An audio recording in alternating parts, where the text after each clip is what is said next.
भगवान कृष्ण गीता में कहते हैं योग अभ्यासेन तु कौन्तेय, कि अभ्यास ये बहुत अनिवार्य है।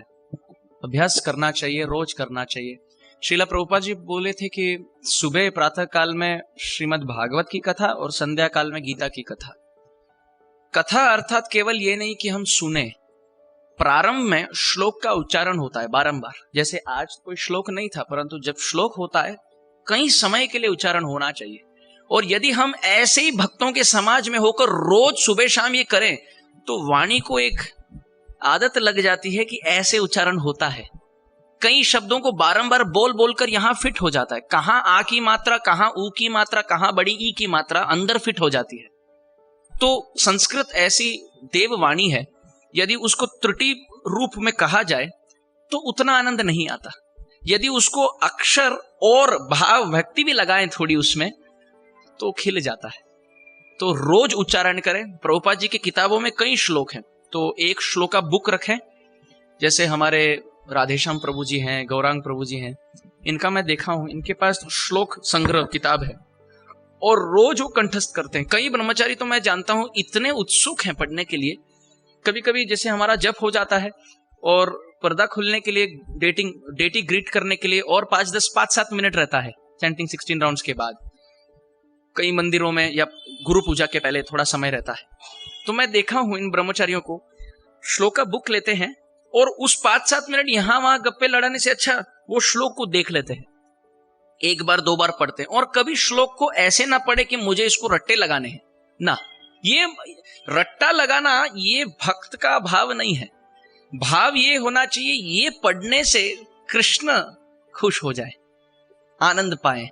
तो भगवान के सामने आकर इन्हीं श्लोकों को, भगवान ये मैं अब फिलहाल कर रहा हूं, आप ध्यान से सुने, आपके संतुष्टि के लिए मैं ये अभी उच्चारण करने वाला हूं। अब उच्चारण कैसे भी क्यों ना आप प्रयास करें। एक बार सुबह करें, फिर प्रसाद के पहले आप महाप्रसादे गोविंदे बोलेंगे, उसके बाद अब प्रसाद सर्व हो रहा है तो पुस्तक निकाले और देखें एक बार, फिर बंद कर दे।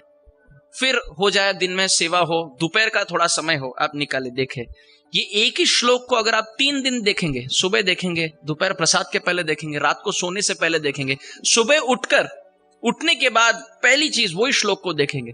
ऐसे आप 3 दिन एक श्लोक करेंगे और किसी वरिष्ठ वैष्णव से सुने इसका स्पष्ट उच्चारण कैसे होना चाहिए, तो वो सुने और अभ्यास करें 3-3 दिन।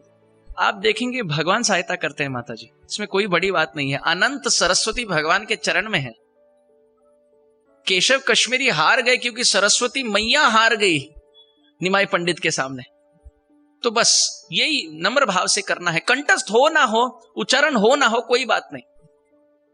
विप्र कहे मूर्ख आमी अर्थ नहीं जानी, शुद्ध अशुद्ध गीता पढ़ी गुरु आज्ञा मानी। महाप्रभु चैतन्य जब दक्षिण भारत यात्रा कर रहे थे तो वो ब्राह्मण कहने लगे, विप्र कहे मूर्ख आमी अर्थ नहीं जानी, मैं कुछ अर्थ नहीं जानता, शुद्ध अशुद्ध गीता पढ़ी, गीता को कभी शुद्ध पढ़ता हूं कभी अशुद्ध पढ़ता हूं, गुरु आज्ञा मानी, बस वरिष्ठ वैष्णवों ने आदेश दिया इसलिए मैं पढ़ता हूं। पहली बात उत्कंठा हो, तीव्र दृढ़ इच्छा हो कि मैं शास्त्र पढ़ना चाहता हूं। कई भक्तों में ये इच्छा बुझ जाती है। जब संस्था में आते हैं तभी लगता है ये करना है, वो करना है, ये करना है, वो करना है, पर जैसे करने लगते हैं पर दोष दर्शन, पर दोष कीर्तन में इतना मग्न हो जाते हैं कि हमारा भजन, हमारा स्वाध्याय करने के लिए समय नहीं है हमारे पास। दूसरे के घर में क्या चल रहा है, दूसरे के जीवन, किसने दूसरी शादी की, बस इसी की वार्ता चल रही है। कौन सा व्यक्ति कैसे बोला, अभी इसको सेकंड इनिशिएशन कैसे मिल गया, ये प्रभु जी तो वैसे हैं, अरे अभी तो नाटक कर रहे हैं पर उनको तो जन्माष्टमी के समय देखो तो ये करते हैं वो करते हैं। बस इसी में यदि मति लगे तो कैसे शास्त्र अपने आप को विकसित करे हमारे हृदय में, कैसे खिले शास्त्र कमल, कैसे खिले। तो पहली बात, समय, हमारा दिन का समय कैसे इसको पूर्ण रूप से भगवान के चरण में युक्त करना है, ये युक्ति बनाए, युक्ति से मुक्ति पाए, युक्ति बनाए। पहले शास्त्र को मैं प्राधान्य दूंगा, जो कृष्ण नामक शास्त्र को प्राधान्य दे, कृष्ण नामक शास्त्र उनको प्राधान्य दे, ये यथा माम प्रपद्यन्ते। तो समय देना है रोज।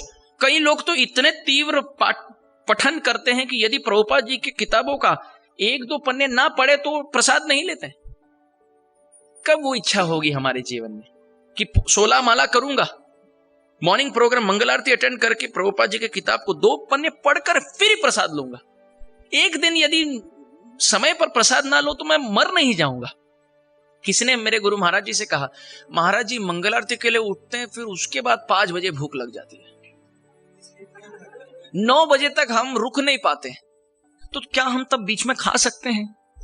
महाराज जी बोले, हाँ हाँ क्यों नहीं, मंगल आरती हो ना हो समय से तो खा लेना चाहिए। व्यक्ति समझ गया अर्थ, मतलब नहीं खाना। तो यही है कि प्राधान्य हमारे जीवन में हम किनको देते हैं। अपने आप को हम भक्त बोलते हैं, घोषित करते हैं, परंतु भक्ति के कितने प्रमुख लक्षण हैं हमारे जीवन में? क्या जप हमारे जीवन का प्राधान्य है? क्या वैष्णवों की सेवा निस्वार्थ भाव से उनकी संतुष्टि के लिए सेवा करना ये प्राधान्य है? शास्त्र का रटन पटन करना क्या ये प्राधान्य है? तो पहली बात इच्छा जागृत करे कि मैं पढ़ूंगा शास्त्र। दूसरी बात ऐसे लोगों का संग करे जो शास्त्र पढ़ाएं, जो शास्त्र पढ़ने में इच्छा रखे, क्योंकि जैसा संग करेंगे उसी प्रकार प्रवृत्ति जागृत होगी। और तीसरी बात, यदि ध्यान श्लोकों की ओर है, बहुत सुंदर बात है, जहां श्लोक होता है वहां शोक नहीं होता। तो श्लोक को लिखें, एक अलग बुक बनाएं, जो श्लोक अच्छे लगे उनको लिखें, उच्चारण करें।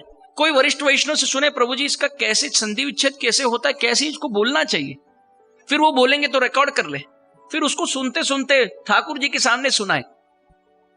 हर रविवार जब हम यहां आते हैं, नियम बनाना चाहिए, हे राधिका रमन, हर रविवार जो मैं यहां आऊंगा आपके संतुष्टि के लिए एक नया श्लोक आपको मैं बोल के दिखाऊंगा।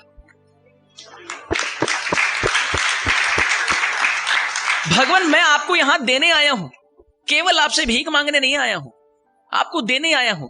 और ऐसा नहीं कि कंठस्थ करना है, यह भी बात नहीं है कि कंठस्थ करना है। हमारा पथ कोई पांडित्य का पथ नहीं है, नम्र विनम्र पथ है। तो लिखें, और उसी को ऐसा भी नहीं कि माइक में घोषणा करनी हो, वहां हम दर्शन लेते रहेंगे, पुस्तक निकालें, राधिका रमन जी को कहें कि ये श्लोक मुझे ये एक हफ्ते में ये एक श्लोक हुआ, आप कृपया करके सुने भगवान, और ये श्लोक उच्चारण करें, तोड़ तोड़ के भी, जैसे भी क्यों ना हो। भगवान सुन रहे हैं माता, भगवान जानते हैं। जैसे हम अभ्यास करते हैं, भगवान सामर्थ्य अंदर से दे देते हैं। ऐसा अभ्यास करने पर पंगुम लंघायते गिरिम मूकम करोति वाचालम। तो बस छोटी मुंह बड़ी बात हो गई, पर आपने प्रश्न पूछा और प्रभु ने आदेश दिया तो मुझे बोलना पड़ा। तो बस अभ्यास, प्रभु माता जी, अभ्यास, सरल दृढ़ निश्चय और इच्छा, और ऐसे लोगों का संग जो हमें हमारे पथ में प्रगति के लिए प्रोत्साहित करते हैं। संग बहुत अति आवश्यक है।